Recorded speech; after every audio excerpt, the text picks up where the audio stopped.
इस्तीफा दिया है। दिनेश अग्रवाल जल्द थाम सकते हैं बीजेपी का दामन। ये सूत्रों के हवाले से ये भी जानकारी सामने आ रही है। प्राथमिक सदस्यता से इस्तीफा दिया है दिनेश अग्रवाल ने। दिनेश अग्रवाल जल्द थाम सकते हैं बीजेपी का दामन। सूत्रों के हवाले से बड़ी जानकारी आप तक पहुंचा रहे हैं। चुनाव के बीच उत्तराखंड कांग्रेस को बड़ा झटका लगा है। आपको बता दें वरिष्ठ कांग्रेसी नेता दिनेश अग्रवाल ने इस्तीफा दिया है। ये बड़ी खबर, दिनेश अग्रवाल ने कांग्रेस की प्राथमिक सदस्यता से इस्तीफा दिया है। दिनेश अग्रवाल जल्द थाम सकते हैं बीजेपी का दामन। सूत्रों के हवाले से ये अपडेट भी सामने आई है।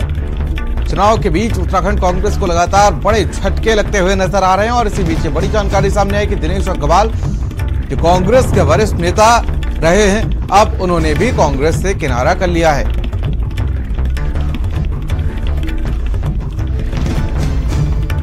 और यह भी जानकारी सामने आ रही कि वो जल्द ही बीजेपी की सदस्यता ले सकते हैं। वरिष्ठ कांग्रेसी नेता दिनेश अग्रवाल ने इस्तीफा दिया है। साथ ही साथ दिनेश अग्रवाल ने कांग्रेस की प्राथमिक सदस्यता से इस्तीफा दिया है। दिनेश अग्रवाल जल्द थाम सकते हैं बीजेपी का दामन।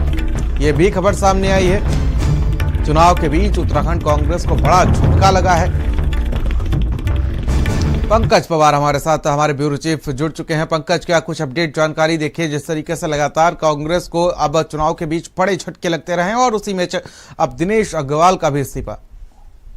देखिए, अगर कहा जाए तो विधायक राजेंद्र भंडारी ने पिछले दिनों जब इस्तीफा दिया था और वो बीजेपी में शामिल हुए थे, उसके बाद ये दूसरा सबसे बड़ा झटका जो है वो कांग्रेस को लगा है, क्योंकि दिनेश अग्रवाल देहरादून के कद्दावर नेता और अगर कहा जाए तो 3 बार के विधायक रहे हैं, 1 बार के कैबिनेट मंत्री रहे हैं। तो उन्होंने आज इस्तीफा दिया है और कहीं ना कहीं प्रदेश संगठन जो कांग्रेस के हैं और प्रदेश अध्यक्ष करण मारा, उनके साथ उनकी जो तल्खियां थी, उनके साथ जो उनके साथ कहीं ना कहीं उनके साथ उनकी परेशानियां चल रही थी, बातचीतें नहीं हो रही थी, तो कहीं ना कहीं उन तमाम चीजों को देखते हुए आज उन्होंने पार्टी से इस्तीफा दे दिया है।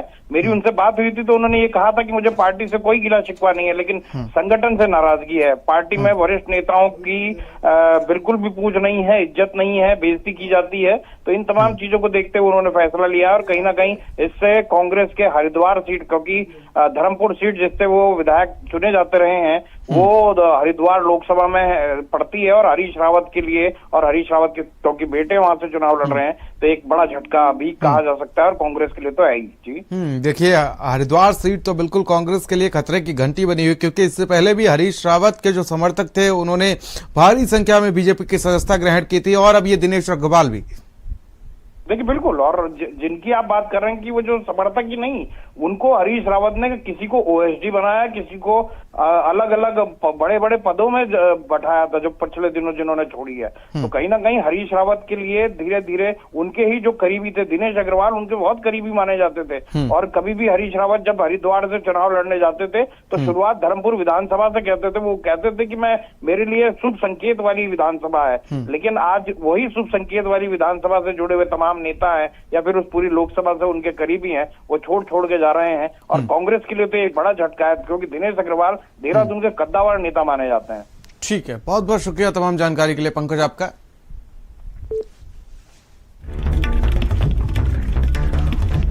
प्रदेश के मुख्यमंत्री पुष्कर सिंह धामी अपने 2 दिवसीय खटीमा दौरे के दौरान नारगमत्ता पहुंचे, जहां पर मुख्यमंत्री ने डेरा कार सेवा के प्रमुख बाबा तरसेम सिंह की आत्मा की शांति के लिए